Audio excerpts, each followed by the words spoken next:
Good morning friends. तो friends, capital budgeting की अब हम इस प्रॉब्लम को सॉल्व करते हैं। चलिए पढ़ें।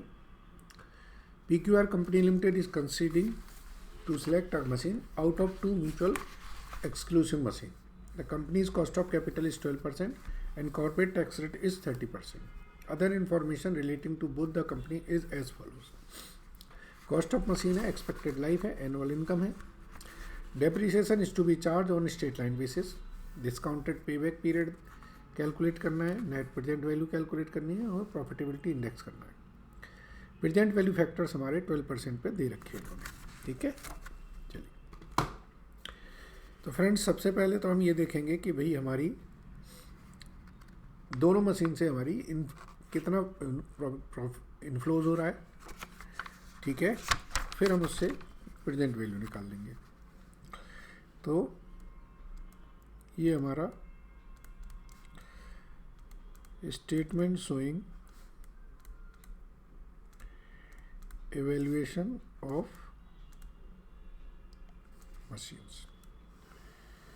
मशीन्स की इवेल्युएशन कर रहे हैं हम लोग.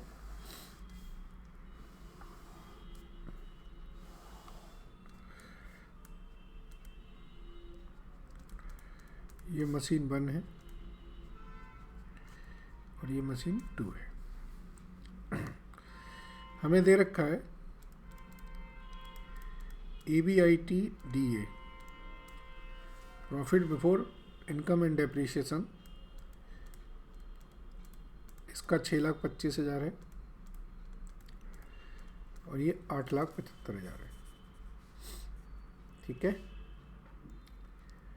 Annual income before tax and depreciation. अब हमें डेप्रिसिएशन करना है. तो देखिए, एक्सपेक्टेड लाइफ 5 ईयर्स है, सैल्वेज वैल्यू दे नहीं रखी, तो डेप्रिसिएशन आपका आ जाएगा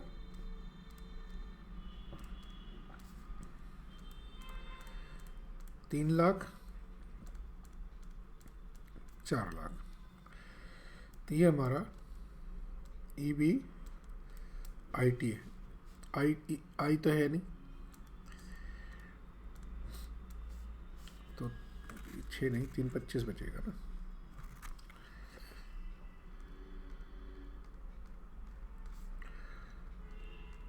$4,75. ठीक है जी. और इसी को PBT कह देंगे. अब इसमें से टैक्स कम कर दीजिए 30% से. तो 97,500, 1,42,500. तो ये PAT आ गया हमारा 227,500, 332,500. इस पर तुम डेप्रिसिएशन ऐड कर देंगे 3,04,00,000. तो ये CFAT आ जाएगा हमारा 5,27,500, 7,32,500. ठीक है जी. अब हम देखेंगे PBIFA 5 ईयर्स का कितने परसेंट कॉस्ट ऑफ कैपिटल दे रखी है इन्होंने. 12% है. देख, सो 12% पे. तो इन्होंने क्या किया, 12% के PV फैक्टर दे रखे हैं, प्रेजेंट वैल्यू फैक्टर. सबको जोड़ देंगे तो एन्युटी फैक्टर निकल आएंगे.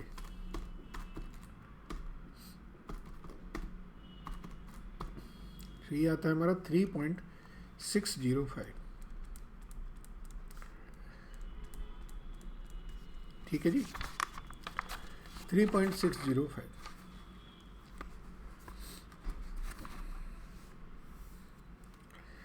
तो present value of cash inflows कितनी आएगी, जोड़ें जरा. 527,500 इंटू 3.605. यह है 19,01,637, 19,01,637.5. ऐसे ही इसको करेंगे तो इसका आएगा 2,640,664. ये हमारा कैश इनफ्लोज हो गया। सो कैश आउटफ्लो हमारा क्या होना है, प्रोजेक्ट ये 15 लाख का है और ये 20 लाख का है। तो नेट प्रेजेंट वैल्यू अगर ये ए है ये बी है तो ये ए माइनस बी 401,637.5 640,664, ठीक है, ये नेट प्रेजेंट वैल्यू होगी। चलिए अब हमें निकालना है प्रॉफिटेबिलिटी इंडेक्स। प्रॉफिटेबिलिटी इंडेक्स हमारा आ जाएगा present value of cash inflows upon present value of cash outflows, ठीक है। सो 1901,637.5 upon 15 lakh and 2640,664 upon 20 lakh, ठीक है जी। सो ये आता है हमारा 1.268 एंड 1.320, ठीक है। अब इन्होंने पूछा है आपसे, ये पहली चीज़ पूछी, ये दूसरी चीज़ पूछी, तीसरी चीज़ पूछी इन्होंने डिस्काउंटेड पेबैक पीरियड। अगर ये पेबैक पीरियड पूछते तो कोई दिक्कत नहीं थी, बट डिस्काउंटेड पेबैक पीरियड में अब हमें ईयर वाइज निकालना पड़ेगा क्योंकि क्यूमुलेटिव वैल्यू चाहिए होती है, ठीक है। चलिए करके दिखाते हैं।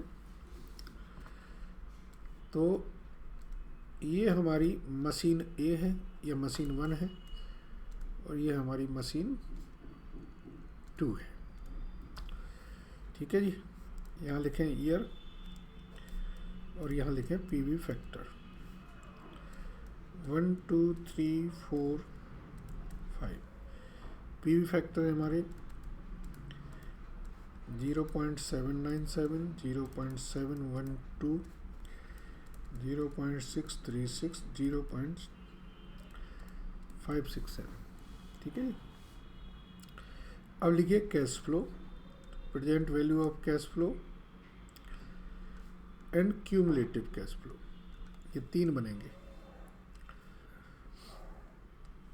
ऐसे cash flow, present value cash flow की, क्यूमुलेटिव कैश फ्लो।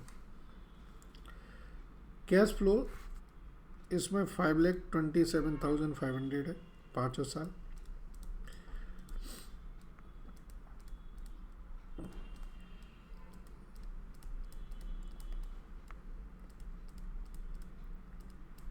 ठीक है जी। तो प्रेजेंट वैल्यू आएगी मल्टीप्लाई करके 471,058, 420,418, 375,580, 336,490 एंड 299,093, ठीक है जी। क्यूमुलेटिव करेंगे 471,058, 891,476, 1267,056,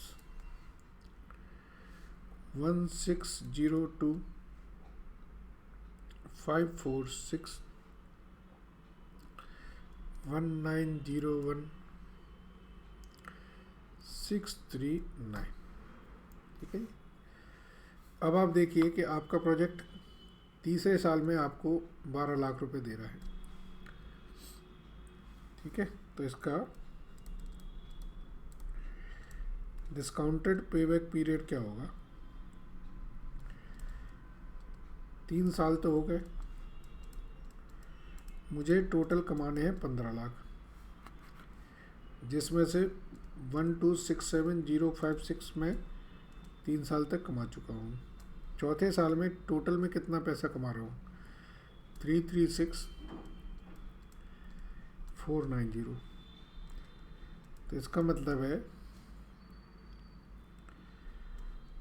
मुझे 232,944 कमाने हैं और उस साल में मैं पूरे 336,490 कमा रहा हूँ। तो 3.69 ईयर हमारा ये डिस्काउंटेड पेबैक पीरियड निकला। ठीक है जी। ऐसे ही अब हम दूसरे वाले कर देते हैं। कैश फ्लो कितना है इसका, 732,500।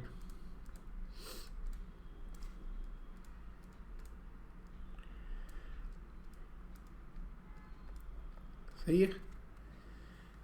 प्रेजेंट वैल्यू कितनी आएगी, मल्टीप्लाई करके लिखें, 654,123,583,803,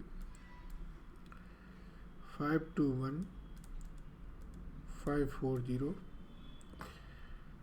465,870 and 415,328।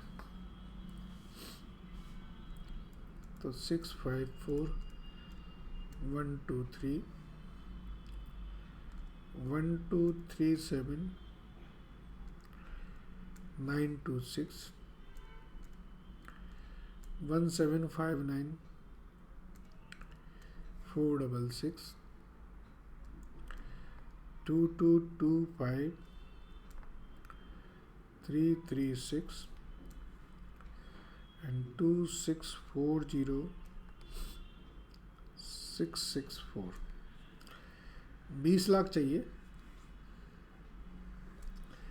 तो क्या आएगा, 3 साल तक मैंने 17 लाख कमा चुका हूँ। तो 20 लाख